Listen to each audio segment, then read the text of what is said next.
तो मुझे इस बात का गर्व है कि मैं ऐसी पार्टी में हूं जहां प्रत्येक कार्यकर्ता का ध्यान रखा जाता है। एक सामान्य कार्यकर्ता भी कार्यकर्ता बनकर मुख्यमंत्री तक पहुंच सकता है। ये उदाहरण अगर कहीं मिलता है तो भारतीय जनता पार्टी में। सर अभी मैंने मेरी लंबी बात बताई, अभी ट्रेनिंग की बात बताई। अब मैं वास्तव मुख्यमंत्री जी के रूप में अगर नरेंद्र मोदी जी को देखना चाहूंगा, यशस्वी मुख्यमंत्री जी, तो उनका तो लगभग 51 साल तक कोई सरकार से लेने देना ही नहीं। वो तो पहला चुनाव लड़े जीवन का, और पहला चुनाव लड़ते वो सीधे मुख्यमंत्री बन गए। तो मुख्यमंत्री बनने के बाद उनके सामने कितनी चुनौती थी, क्योंकि मैंने कहा कि हमारी जो ट्रेनिंग की बात करा रहा है या मैं विभिन्न विभागों का काम करते करते आया, तो वाकई वो आदर्श है।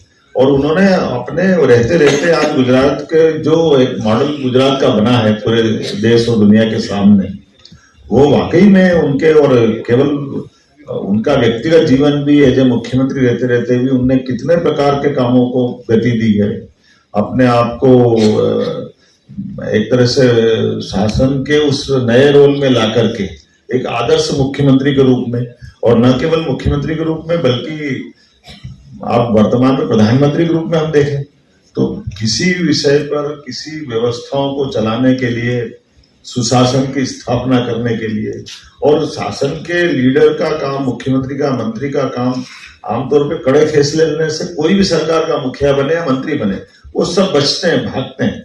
लेकिन मुझे इस बात का गर्व होता है कि मैं खुद इस बात का, आप बताइए, नोटबंदी की बात करने के लिए कोई प्रधानमंत्री कभी आ सकता मंच पे और अपने आप में अनाउंस करेगा कि मैं नोटबंदी की घोषणा करता हूँ। ये जब मैंने सुना तो मेरे को उस समय लगा कि मेरी जमीन खसक गई कि माने क्या कह रहे हैं, क्या होगा।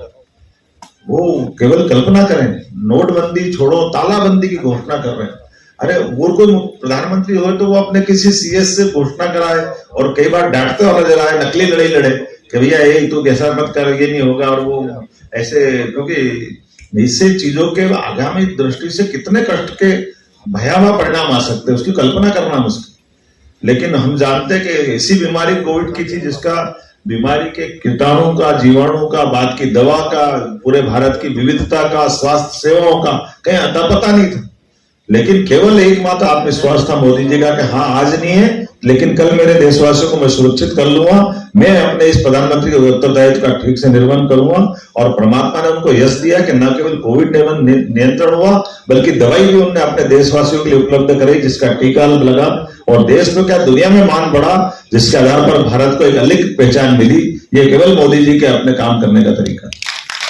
मुझे इस बात की प्रसन्नता कि ऐसे विषय में इतने युवाओं की रुचि, ये भी बहुत बड़ी बात है, और वो ये सुन के निश्चित रूप से इस लोकतंत्र को गौरवान्वित करेंगे। जहां मैं आज बैठा हूं, माननीय मोदी जी बैठे, कल वो बैठेंगे। मेरी शुभकामना। बताना चाहेंगे तो क्या बताएंगे? मेरे को अभी 2 महीने भी पूरे नहीं हुए हैं। योजना में जो है, पाइपलाइन में जो है मैं बता सकता हूं, लेकिन ये बात सही है,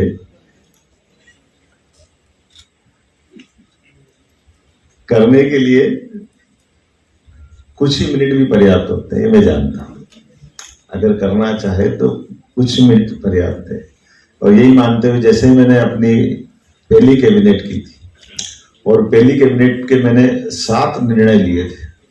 ये अलग बात थी कि मैंने उसमें सबसे पहला निर्णय लिया था अपने एक्सीलेंस कॉलेज बनाने का। नई शिक्षा नीति के परिप्रेक्ष्य में हमारे महाविद्यालय सभी कोर्स की पढ़ाई करा सके, ऐसा पूरा प्रदेश में हमारे 55 जिले हैं, 55 कॉलेज का निर्णय मैंने लिया था। दूसरे जो निर्णय लिए थे, लेकिन क्या होता है कि लोकतंत्र की खूबसूरती भी है कि लोकतंत्र में हम कुछ निर्णय लेते हैं, पर उसमें से ये भी एक पक्ष है कि वो जो बाकी बातें छूट के जो थोड़ा सा लोगों के बीच में अलग टेस्ट की रहती है, उस पर जब ज्यादा लाइट पड़ जाती है तो मूल चीज दब जाती है। जैसे दूसरा मैंने निर्णय किया था कि एक जो अपराधी रहते हैं वो अपराधी एक जैसे दुर्दांत अपराधी क्यों बनता है या खतरनाक अपराधी क्यों बनता है कि उसके एक केस में वो एक बार जमानत कराने जाएगा, जमानत करा के आ जाएगा, वो दूसरा केस करेगा, फिर दूसरे केस के वापस उसकी जमानत हो जाएगी, तीसरा केस करेगा, तीसरे की जमानत हो जाएगी, चौथा केस करेगा, चौथे की जमानत हो जाएगी। अब ये कोर्ट केवल एक केस देखती है उसका जो उनकी टेबल पर है, और स्वाभाविक भी। लेकिन क्या प्रशासन को नहीं मालूम है कि इस पे 1, 2, 3, 4 ये 4-5 केस लेके चल रहा है, तो उसको अगर हमको सुशासन में लाना, उस पर अंकुश लगाना, तो वो 3-4 मुकदमों के आधार पर पुलिस स्वयं अपने के खिलाफ अपना इस्तेगासा लगाए और कोर्ट को नॉलेज में लाए कि इसकी पुरानी जमानतें निरस्त करो, ये इस समाज में रहने लायक नहीं है, इसका स्थान जेल में होना चाहिए। मुझे इस बात की प्रसन्नता है, मैंने अपना दूसरा निर्णय इसी लाइन पे लाया कि ऐसे बदमाशों का घर जेल हो सकता है, वो अपने घर में नहीं रह सकता। क्योंकि हम जब सुशासन की बात करते हैं तो सुशासन में तो रहने का सामान्य जनों को है, अपराधियों को नहीं। फिर आपने कहा कि जो कई निर्णय हुए हैं, अब फूड सेफ्टी नियम की बात करते हैं। अब फूड सेफ्टी नियम के आधार पर हमें मतलब खुले में अगर ये कुछ उल्टी सुल्टी चीज बिकती है तो स्वाभाविक रूप से उनको रोकना चाहिए। ये शासन का निर्देश है, सुप्रीम कोर्ट का फैसला है। ये खुले में मांस मछली बेचते हैं तो नुकसान होगा। अब ये अलग बात है कि कांग्रेस ने ऐसे सारे विषयों को ले जा करके ये हिंदू मुस्लिम से जोड़ करके जो दिखाया है तो उसका नुकसान देश को हुआ है। लेकिन हमने सख्ती से पालन किया कि फूड सेफ्टी नियम के अंतर्गत मांस खाना, मछली खाना ये लोगों का भोजन है, लेकिन उनको सुरक्षित और स्वस्थ रहने लायक बना के देना ये भी तो शासन की जवाबदारी है। तो हमने कहा कि आपके मार्केट बनेंगे, मार्केट के अंदर बिकेंगे, ये खुले में क्यों बिकना चाहिए। और ऐसे कई लोग जो शाकाहारी जिनको इससे घृणा है तो वो उनकी आंखों से देखे और वो खाने वाला भी बीमार हो। हमने कहा शासन के आधार पर निर्णय करते हैं कि ऐसे में हम खुले में नहीं बिकने देंगे।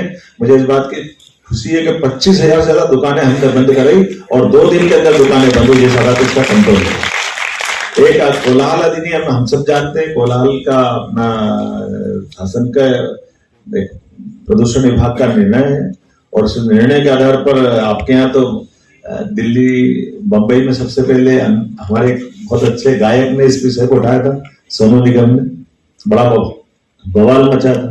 तो कानून सबके लिए, क्या हिंदू क्या मुस्लिम, तो हमने कहा कोलाहल अधिनियम का हम सख्ती से पालन कराएंगे।